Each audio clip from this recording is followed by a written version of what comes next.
Assalamualaikum warahmatullahi wabarakatuh. Perkenalkan, nama saya Saprida, saya dari kelompok 5. Nah, di sini kami akan membahas, judul pembahasan kami yaitu mengenai perancangan sistem penjualan sepatu. Nah, sebelum kita memasuki bagaimana membuat perancangan sistem penjualan sepatu, saya akan membahas mengenai apa itu perancangan sistem. Nah, perancangan sistem adalah suatu tahapan kegiatan yang dilakukan seseorang atau kelompok dalam merancang atau membuat sistem sebelum sistem dibuat, dengan tujuan sistem yang dibangun sesuai dengan kebutuhan dalam memecahkan atau dengan kebutuhan pengguna. Nah, jadi itu pengertian dari perancangan sistem. Selanjutnya yaitu kerangka dalam merancang sistem penjualan sepatu. Nah, dalam kerangka kerja dalam merancang sistem penjualan sepatu itu ada 5, yaitu yang pertama mendeskripsikan masalah. Mendeskripsikan masalah adalah melakukan perumusan masalah-masalah yang telah diidentifikasi dari suatu sistem. Nah, di mana dalam rumusan masalah ini yang dilakukan adalah bagaimana analisa dan perancangan sistem informasi penjualan sepatu di toko. Baru yang kedua itu menganalisa masalah. Menganalisa masalah merupakan langkah analis masalah untuk dapat memahami masalah yang ditentukan ruang lingkup atau batasannya. Nah, di mana dengan menganalisa masalah, maka kita dapat memahami masalah dengan baik, di mana masalah yang terjadi pada penjualan sepatu di toko ini adalah penjualan sepatu yang masih bersifat manual. Nah, selanjutnya yang ketiga yaitu mempelajari literatur. Nah, mempelajari literatur merupakan tindakan yang dilakukan untuk mempelajari secara ilmiah dan teoritis terhadap masalah-masalah yang telah dibatasi sebelumnya, di mana literatur yang dipelajari difokuskan kepada teori tentang pengenalan sistem informasi, penjualan sepatu, komunikasi data, konsep sistem informasi dan konsep sistem informasi penjualan sepatu di toko.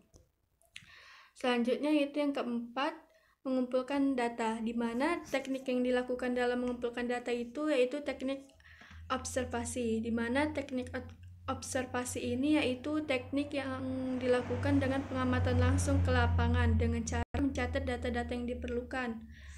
Namun selain teknik observasi, juga bisa melakukan pengumpulan data dan informasi dengan cara tanya jawab langsung dengan karyawan di toko sepatu dan tim penjualan sepatunya. Selanjutnya yang kelima yaitu merancang sistem. Nah, pada tahap ini yaitu merancang sistem yang dapat memberikan manfaat, di mana rancangan tersebut dilakukan dengan cara menggambarkan diagram konteks ataupun konteks diagram. Nah, di mana diagram konteks adalah diagram yang terdiri dari suatu proses dan menggambarkan ruang lingkup suatu sistem. Nah, selanjutnya yaitu perancangan sistem penjualan sepatunya.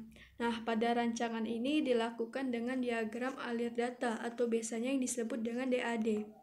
Nah, diagram alir data merupakan model dari sistem untuk menggambarkan pembagian sistem dalam keadaan modul yang lebih kecil. Nah, selanjutnya itu diagram konteks, di mana diagram konteks adalah diagram yang terdiri dari suatu proses dan menggambarkan ruang lingkup sistem.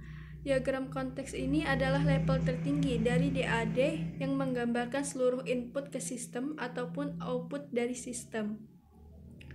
Nah, selanjutnya ini yaitu gambar diagram konteks sistem penjualan sepatu. Nah, di mana di sini pertama saya akan menjelaskan masalah admin. Nah, di mana admin ini akan mencatat akan menginput stok barang dan data barang ke sistem penjualan sepatu, ke sistemnya ini, sistem penjualan sepatu ini. Nah, selanjutnya itu bagian penjualan, di bagian penjualan juga dia akan menginput nota penjualan dan laporan penjualan ke sistem penjualan sepatu. Nah, begitu juga di pelanggan, masa pelanggan ini yaitu dia nanti akan menginput data pelanggan dan data-data pembelian ke sistem penjualan sepatu. Nah, di sistem penjualan sepatu ini, nanti sistem penjualan sepatu ini akan mengoutput data pelanggan dan data pembelian, ke bagian penjualan. Nah, selanjutnya sistem penjual ini akan mengoutputkan data barang masuk untuk bagian admin. Dan selanjutnya sistem penjualan sepatu ini juga akan mengoutput data barang dan nota penjualan untuk pelanggan. Untuk pelanggan apa saja barang-barang yang ada gitu kan. Selanjutnya yang terakhir yaitu sistem penjualan ini akan mengoutput laporan stok barang dan laporan hasil penjualan gitu ke yang akan diberikan ke pimpinan gitu. Jadi ini diagram konteksnya, di mana dalam diagram konteks ini akan dilakukan penurunan sampai menemukan proses yang lebih detail, di mana dalam proses diagram konteks ini dapat diperoleh proses yang mengolah data penjualan dan laporan. Nah, mungkin itu saja yang dapat saya sampaikan. Dari apa yang saya dijelaskan ini dapat saya tarik kesimpulannya, yaitu dan laporan diperoleh berdasarkan hasil sistem informasi penjualan sepatu, yaitu sistem informasi yang dibuat ini menampilkan informasi-informasi yang terdiri dari penjualan, laporan penjualan, data pembelian, dan data pelanggan. Nah, sistem ini juga mampu memberikan laporan-laporan dan perincian setiap melakukan transaksi penjualan.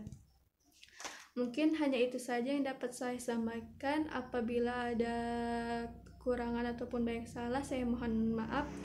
Saya akhiri dengan billahi taufiq wal hidayah. Wassalamualaikum warahmatullahi wabarakatuh.